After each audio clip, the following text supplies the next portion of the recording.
తెలంగాణలో భారీ వర్షాలు కురుస్తున్న నేపథ్యంలో భారత వాతావరణ శాఖ మరో హెచ్చరికలు జారీ చేసింది. తెలంగాణలో ఇవాల్టి నుంచి 15వ తేదీ వరకు అక్కడక్కడ భారీ వర్షాలు కురుస్తాయని తెలిపింది. రానున్న 7 రోజుల్లో రాష్ట్ర వ్యాప్తంగా వర్షాలు పడే ఛాన్స్ ఉందని స్పష్టం చేసింది. వర్షాలకు సంబంధించిన సూచనలు, హెచ్చరికలను ఓ ప్రకటన ద్వారా వాతావరణ శాఖ విడుదల చేసింది. ఆదిలాబాద్, కొమరం భీం, ఆసిఫాబాద్, మంచిర్యాల, నిర్మల్, జయశంకర్ భూపాల్పల్లి, ములుగు, భద్రాద్రి కొత్తగూడెం, మహబూబాబాద్, నాగర్ కర్నూల్ జిల్లాల్లో 10, 11వ తేదీల్లో భారీ వర్షాలు పడతాయని వాతావరణ శాఖ సూచించింది. ఆ జిల్లాల్లో ప్రజలు అప్రమత్తంగా ఉండాలని సూచించింది.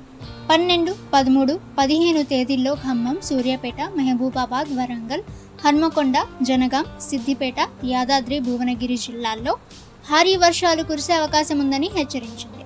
ఉరుములు, మెరుపులు, ఈదురుగాలులు, అలాగే గంటకు 30 నుంచి 40 కిలోమీటర్ల వేగంతో కూడిన ఈదురుగాలులు ఉంటాయని, వర్షాలు అక్కడక్కడ కురుస్తాయని భారత వాతావరణ శాఖ స్పష్టం చేసింది. ఈ నేపథ్యంలో తెలంగాణ ప్రభుత్వం అధికారులను అప్రమత్తం చేసింది. పోలీసులు, వివిధ విభాగాల అధికారులతో సహా కలెక్టర్లు ప్రజలకు అందుబాటులో ఉండాలని ఆదేశించింది. అన్ని విభాగాలతో సమన్వయం చేసుకుంటూ ప్రజల రక్షణకు చర్యలు తీసుకోవాలని సూచించింది. అధికారులు ముందు జాగ్రత్త చర్యలు తీసుకోవాలని పేర్కొంది వాతావరణ శాఖ. ఓకే ఫ్రెండ్స్, సో ఈ రోజుకి సంబంధించిన లేటెస్ట్ వెదర్ రిపోర్ట్ అయితే ఇది.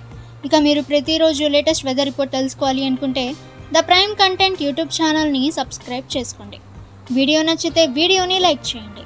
ఈ సమాచారాన్ని మీ ఫ్రెండ్స్ అండ్ ఫ్యామిలీ అందరికీ కూడా షేర్ చేయండి. ఇక నెక్స్ట్ వీడియోలో కలుసుకుందాం.